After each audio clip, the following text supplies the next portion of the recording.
నమస్తే, welcome to hit TV. నా పేరు నరేష్. మనతో పాటు పిఓడబ్ల్యూ సంధ్య గారు ఉన్నారు, మాట్లాడదాం. మేడం నమస్తే. నమస్తే మేడం, ముఖ్యంగా అందాల పోటీలు అవసరమా తెలంగాణలో అని చెప్పేసి మీరు విరుచుకుపడుతున్నారు. చాలా మందిది ఇదే వాదన ఉంది, అందాల పోటీలు అవసరమా ఈ టైంలో అంటున్నారు. అసలు ఏ టైంలో కూడా అవసరం లేదు అందాల పోటీలు. మేము 96లో బెంగళూరులో జరిగినప్పుడు కూడా వెళ్ళాము, ప్రొటెస్ట్ చేశాము. మేమే కాదు, దేశవ్యాప్తంగా చాలా సంఘాలు వచ్చి అప్పుడు ప్రొటెస్ట్ చేశాయి. అప్పుడు విహెచ్పి లాంటి సంస్థలు కూడా భారతీయ సంస్కృతికి భిన్నంగా భారతదేశంలో ఈ బికినీ కాంటెస్ట్లు, ఈ మిస్ వరల్డ్ అంటే ఈ విదేశీ సంస్కృతిని ప్రతిబింబించే పోటీలు వద్దని వాళ్ళు అప్పుడు స్టాండ్ తీసుకుని వాళ్ళు కూడా చేశారు. కానీ ఇప్పటికి వచ్చే వరకు దేశంలో బీజేపీ పాలన సాగుతోంది. బీజేపీ కేంద్ర ప్రభుత్వ అనుమతితో వస్తున్నాయి కాబట్టి ఇప్పుడు ఎవరు మాట్లాడట్లా. బీజేపీ, ఆర్ఎస్ఎస్ వీళ్ళు. మేము మాత్రం అప్పుడు ఇప్పుడు ఎప్పుడు వ్యతిరేకిస్తున్నాం. ప్రపంచవ్యాప్తంగా కమ్యూనిస్టు సంఘాలు కానీ సోషలిస్ట్ మహిళా సంఘాలు స్త్రీల శరీరాలకి అందాల పోటీలు పెట్టడాన్ని వ్యతిరేకిస్తూనే వచ్చాయి. మొట్టమొదటి మిస్ వరల్డ్కి కూడా ఫెమినిస్టులు, కమ్యూనిస్టులు ప్రొటెస్ట్ చేశారు. అట్లాగే మనీలాలో జరిగినప్పుడు ఫిలిప్పీన్స్లో చాలా పెద్ద ఎత్తున పోటీ, ఆల్టర్నేటివ్ పోటీలు పెట్టారు బయట. అంటే లోపల అవి జరుగుతుంటే బయట miss poverty, miss rape, miss violence, ఇట్లా అంటే స్త్రీల సమస్యల మీద ఆ చింపిరి బట్టలతో మిస్ పావర్టీ, హింసకి గురైన మహిళ, అట్లా పెట్టారు. 96లో మేము కూడా మిస్ పావర్టీ, మిస్ అన్ ఎడ్యుకేషన్, మిస్ అంటే ఇప్పుడు వాళ్ళ చదువులేని అమ్మాయి, పేదరికంతో ఉన్న అమ్మాయి, హింసకి గురవుతున్న అమ్మాయి, ఆఖరి అమ్మాయిని అయితే ఇట్లా కంప్లీట్గా కనపడకుండా చేసి మిస్ భ్రూణహత్య అని పెట్టాం మేము. అంటే అసలు తల్లి గర్భంలోని చిదివేస్తున్నారు అని ఉద్దేశం. ఇవన్నీ మేము అప్పుడే 96లో చేసాము. గత సంవత్సరం 2024లో బాంబేలో ఆర్ఎస్ఎస్ హెడ్ క్వార్టర్ ఉన్న నాగ్పూర్ ఉన్న చోట, శివసేన, బీజేపీలు అధికారంలో ఉన్న చోట, ముఖ్యంగా బీజేపీ వాళ్ళు 71వ ఎడిషన్ బొంబాయిలో జరిపారు. అక్కడ ఏ ప్రొటెస్ట్ లేదు, అక్కడ మేము లేం కాబట్టి మేము చేయలేదు. కానీ ఇప్పుడు తెలంగాణ ప్రభుత్వమే నిర్వహించడాన్ని మేము తీవ్రంగా వ్యతిరేకిస్తున్నాం. గతంలో బహుళజాతి కంపెనీలు లైక్ అమితాబ్ బచ్చన్ కార్పొరేషన్ బెంగళూరులో నిర్వహించింది. ఇప్పుడు తెలంగాణ ప్రభుత్వమే ఒక కార్పొరేట్ అవతారం ఎత్తి, ఒక బ్రోకర్ అవతారం ఎత్తి వీళ్ళే పోటీలు నిర్వహించడం తెలంగాణ ప్రజల సంస్కృతికి భిన్నం, ఆకాంక్షలకు భిన్నం. తెలంగాణ రాష్ట్ర సాధనలో మేమంతా ఉన్నాం. 100 కేసులు పెట్టించుకున్నాం, మా మీద 100 కేసులు పెట్టారు.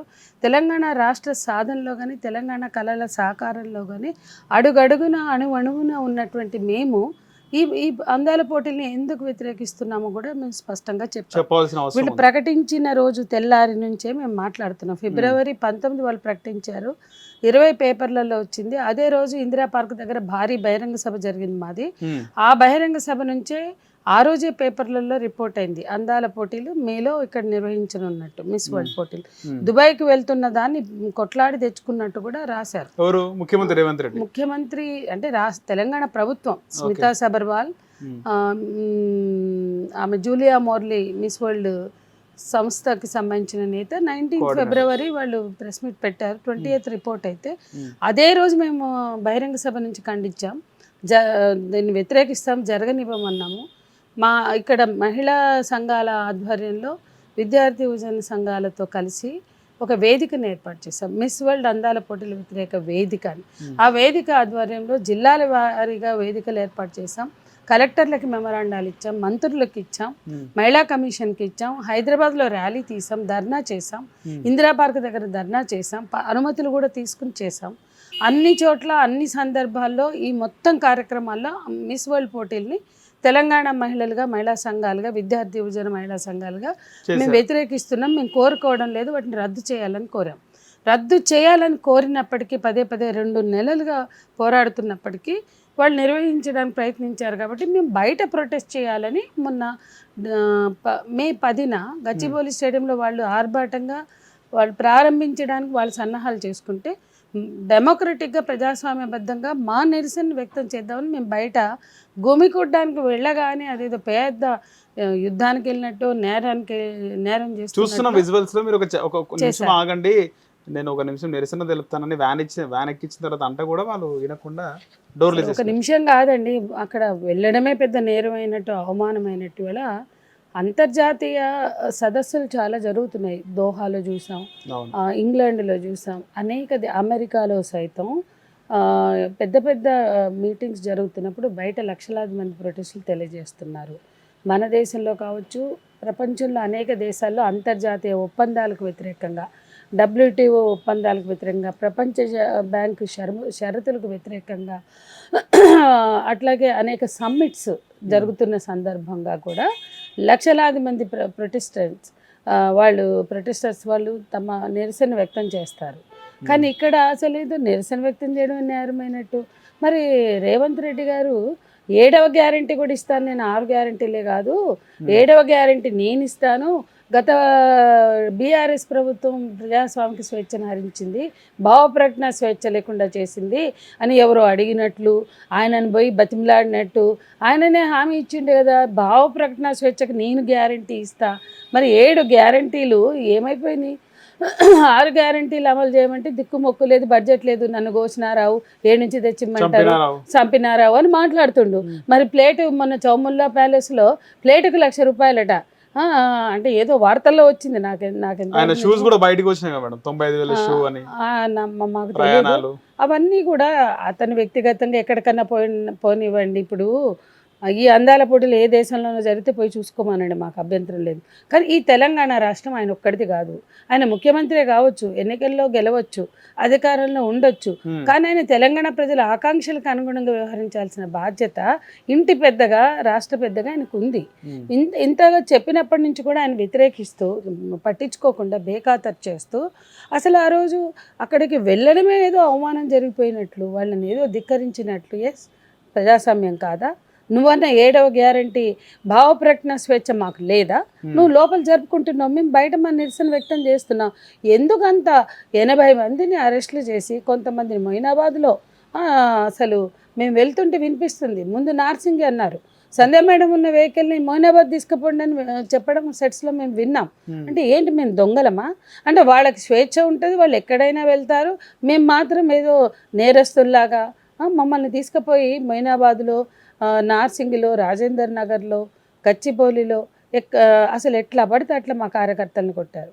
మా కార్యకర్తలు అందరినీ చాలా మందిని కొట్టారు. కొట్టడం అంటే లాఠీ చార్జీ లేదేమో కానీ గుంజి పీకి అన్ని దెబ్బలే కదా, ఒళ్ళంతా గాయాలు. మాకు ఒళ్ళు ఎక్కడికంటే అక్కడ చీరకపోయినాయి అన్ని గోళ్ళ గీతలు, అట్లా చాలా మందికి దెబ్బలు తగిలినాయి. చాలామంది ఖచ్చితంగా నిరసన వ్యక్తం చేస్తారు. మీరు రోడ్ల మీద పడుకోవడం ఏంటంటే వీళ్ళ బందోబస్తులకి, వీళ్ళ అందాల రాణులు వెళ్ళడానికి ఈ రోడ్ల తెలంగాణ కష్టపడి 1,200 మంది బిడ్డల త్యాగాలతో, తల్లుల గర్భశోకాలతో, బలిదానాలతో ఈ అందాల ఆరబోతలుగా మేము తీసుకొచ్చుకుంది. నువ్వేడున్నావు ఆ రోజు? నేను అడుగుతున్నా. ఇప్పటి వరకు మీరు ముఖ్యమంత్రిగా మిమ్మల్ని గౌరవించావు, ఇప్పుడు మేము అడుగుతున్నాం. తెలంగాణ ఆకాంక్షలు నీకు అర్థం కాలేదు, తెలంగాణ ప్రజల మహిళల మనోభావాలు నీకు అర్థం కాలేదు. ఎందుకంటే ఆ రోజు నువ్వు సమైక్యవాదం వినిపిస్తూ సీమాంధ్ర పాలకులకి తొత్తుగా ఉండి ఆ రోజు సెటిల్మెంట్లు చేసుకుంటూ మీరంతా మీ దందాలల్లో ఉన్నారు. తెలంగాణ వాదం మీకు తెలియదు, తెలంగాణ మనోభావాలు మీకు తెలియదు, తెలంగాణ ప్రజల ఆకాంక్షలు అంతకన్నా మీకు అర్థం కాదు. తెలంగాణ ప్రజల ఏడ మాట్లాడింది వాళ్ళ ఇచ్చింది తెలంగాణ, ఖచ్చితంగా ఇచ్చింది కాంగ్రెస్, కానీ రేవంత్ కాదు, చంద్రబాబు కాదు. ఆడ ఇవ్వంగానే యూటర్న్ చేసింది చంద్రబాబు. ఆ రోజు తెలంగాణ వచ్చినాక కూడా 2016 వరకు 2016 వరకు ఆయన తెలుగుదేశంలోనే ఉన్నాడు. 2017 వరకు ఉన్నాడు. తెలంగాణ వచ్చినాక కూడా ఆయన తెలుగుదేశం నాయకుడే, తెలుగుదేశం రాష్ట్ర అధ్యక్షుడు, ఆనాటి తెలంగాణ రాష్ట్ర అధ్యక్షుడు. అట్లాగే ఎన్నికల్లో కూడా ఆయన టీడీపీ తరఫున క్యాంపెయినర్, చీఫ్ క్యాంపెయినర్, తెలుగుదేశం చెప్పున స్టార్ క్యాంపెయినర్. అంటే తెలంగాణ వచ్చినాక కూడా 3 సంవత్సరాలు తెలుగుదేశం పార్టీ అంటే సమైక్య పార్టీ, సమైక్యవాదం వినిపించింది. ఇచ్చిన తెలంగాణ మీద ఉవ్వెత్తున ఉద్యమం చేసింది ఆంధ్రప్రదేశ్లో.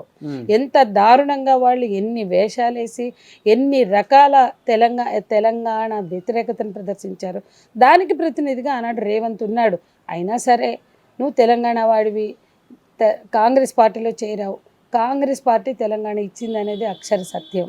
కాబట్టి 10 ఏళ్ల పాలనలో బీఆర్ఎస్ వైఫల్యం ఎక్కడైతే ఉందో, ప్రజల ఆకాంక్షలకి అనుగుణంగా ఉండకపోవడం, భావప్రకటన స్వేచ్ఛ మీద దాడి చేయడం, తెలంగాణ ప్రజల మనోభావాలు దెబ్బతీసే విధంగా 10 ఏళ్ల పాలన సాగింది. కాబట్టి తిరిగి ఆల్టర్నేటివ్ ఎవరు కావాలి అంటే బీజేపీ కన్నా కాంగ్రెస్ బెటర్ అనుకున్నాం, కాంగ్రెస్ని తెచ్చుకున్నాం. ఆ కాంగ్రెస్ని తెచ్చుకునే దాంట్లో అనేక మంది ప్రజాస్వామికవాదులు, ప్రజాస్వామిక ఉద్యమకారులు ఉన్నారు. భారత్ బచావో నుంచి అనేక పోరాటాలలో లేదా వాళ్ళ క్యాంపెయిన్లలో వార్ రూమ్ స్ట్రాటజీస్ చేసిన వాళ్ళల్లో చాలామంది ఉన్నారు. అంటే ఈరోజు బీజేపీ కన్నా బీఆర్ఎస్ కన్నా బెటర్గా కాంగ్రెస్ ఉంటుంది అని చెప్పి అందరం చేశాం. అంతేకాదు ఆ 10 ఏళ్ల పాలనలో కూడా మేము పోరాటాలు చేసాం. మేమే తెలంగాణ తెచ్చాం కదా, మాతో పాటు బీఆర్ఎస్ ఉంది, లేదా బీఆర్ఎస్తో పాటు ఆ రోజు తెలంగాణ ఉద్యమంలో జేఏసీలో మేమున్నాం, కోదండరామ్ సార్ ఉన్నారు. మా జేఏసీలో ఒక భాగస్వామ్య సంఘాలుగా మేమున్నాం, ఇతరులు ఉన్నారు. కనుక భాగస్వామ్య సంఘాలుగా లేని వాళ్ళు వీళ్ళు. అయినా సరే బీఆర్ఎస్ పాలనలో ఉద్యమం జరిగింది. ఆ ప్రతి ఉద్యమంలో ఈయన వచ్చాడు, రానివ్వకుండా ఏం నెట్టేయలేదు. నువ్వేంటి రేపు కాబోయే ముఖ్యమంత్రివి, లేదా నువ్వు కూడా రేపు కాంగ్రెస్లో పాలనలో వస్తావు కదా, నువ్వెందుకు మాతో వస్తున్నావు అని మేము ప్రశ్నించాల. ప్రతిపక్ష పార్టీగా ఆయన గొంతు వినిపించడానికి ఆయన వచ్చాడు. ప్రతిపక్ష నేతగా గొంతు వినిపించడానికి ప్రతి పోరాటంలో వామపక్ష విప్లవకారుల వాళ్ళతో పాటుగా పోరాటాల్లో పాల్గొన్నారు. ఇందిరా పార్క్ ధర్నాల్లో కావచ్చు, ఆర్టీసీ ఉద్యమంలో కావచ్చు, అనేక పోరాటాల్లో. అట్లాగే ఆ రెసిస్టెన్స్ స్ట్రగుల్స్ జరిగాయి. ఈవెన్ లాస్ట్ 5 ఏళ్ళు, చివరిగా 3 ఏళ్ళు అయితే బాగా జరిగాయి. బట్ అన్నిట్లలో మాతో పాటు మిలిటెంట్గా పాల్గొన్నారు కాంగ్రెస్ వాళ్ళు కావచ్చు, రేవంత్ రెడ్డి గారు కావచ్చు. అప్పుడు నువ్వు అనుభవించిన స్వేచ్ఛ, నువ్వు ఏ పోరాటం అయితే చేసావో ప్రతిపక్ష నేతగా, ఇవాళ ప్రతిపక్షాలు ఉండొద్దు అంటే మీరు అధికారంలో రాగానే ప్రతిపక్షాలు ఉండొద్దు, మీరు అధికారంలో రాగానే నిరసనలు ఉండొద్దు, మీరు అధికారంలో ఉండగానే కేసీఆర్ అధికారంలోకి రాగానే ధర్నా చౌక్ ఎత్తేస్తాడు. ఈయన అధికారంలో రాగానే లగచర్లలో అక్కడ ప్రజలు పోరాడుతున్నారు చూడడానికి ఫ్యాక్ట్ ఫైండింగ్ వెళ్తే అప్పుడు మా బట్టలు జించేశారు. మహిళా జేఏసీగా మేము వెళ్తే మహిళా ట్రాన్స్జెండర్ చేసిగా నా బట్టలని చిరిపోయినాయి. ఆ రోజు కూడా మీరు వెళ్ళడానికి వీలేదన్నారు. మేము ఫ్యాక్ట్ ఫైండింగ్కి వెళ్తున్నాం లగచర్లలో. అక్కడ నేను చూపించా, వాళ్ళు పంపిన ఆడియో మెసేజ్లు, వాళ్ళు పంపిన టెక్స్ట్ మెసేజ్లు పోలీసులకు చూపించి, మేము కేవలం వాళ్ళు పిలిచారు, దాంట్లో మీరు వచ్చి వెళ్ళండి అక్క అని పిలిచారు. మేము మహిళలుగా వెళ్ళి వాళ్ళ వాయిస్, వాళ్ళ అభిప్రాయం తెలుసుకుంటాం, వాళ్ళు ఎందుకు వద్దనుకుంటున్నారు, వాళ్ళని ఎందుకు అట్లా కొట్టి. అప్పటికే 120 మందిని అరెస్ట్ చేశారు ఆ గ్రామంలో, లగచర్ల 4 గ్రామాల్లో. అది మేము పరిశీలించడానికి వెళ్తాం, కావాలంటే మీరు కూడా మాతో రండి అని మేము పోలీసులను పిలిచాం. వినకుండా, ఫోన్ ఇవ్వకుండా భయంకరంగా వ్యవహరించారు. ఇది 2వసారి. అంటే ఓకే, మీరు జరుపుకోదలుచుకున్నారు, మేము బయట నిరసన వ్యక్తం చేస్తాం, మా అభిప్రాయం మీద చెప్తాం, వెళ్ళిపోతాం. కానీ నీ 7వ గ్యారంటీ మాత్రం బేఖాతరు. ఇక ప్రజలు 8వ గ్యారంటీ ఇస్తారనేది అర్థం చేసుకోవాలి. హిట్ టీవీ యాప్, ఇందులో short news, live news, entertainment shows, movies, digital magazines తో పాటు మీ జిల్లా వార్తలను కూడా ఫ్రీగా చూడొచ్చు. ఇంకెందుకు ఆలస్యం, వెంటనే హిట్ టీవీ యాప్ ని డౌన్లోడ్ చేసుకుని ఫ్రీగా ఎంటర్టైన్మెంట్ పొందండి. Hit TV app, hit TV app, please download hit TV app. Hit TV app ని ఫ్రీగా డౌన్లోడ్ చేసుకుని ఎంజాయ్ చేయండి. మీకు నచ్చిన ఎంటర్టైన్మెంట్ కోసం హిట్ టీవీ యాప్ ని ఫ్రీగా డౌన్లోడ్ చేసుకుని ఎంజాయ్ చేయండి. హిట్ టీవీ యాప్ ని డౌన్లోడ్ చేసుకుని ఆస్వాదించండి, ఆశీర్వదించండి. ఇంతమంది సెలబ్రిటీలు హిట్ టీవీ యాప్ ని డౌన్లోడ్ చేసుకోండి అని చెప్తున్నారంటే ఎంత మంచి యాప్ ఆలోచించండి.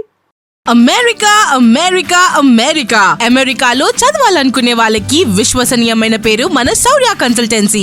UK లో 1 year masters, UK లో 1 year masters, 2 years work permit up to 5 years visa. Contact Saurya Consultancy. Contact 89851 89851.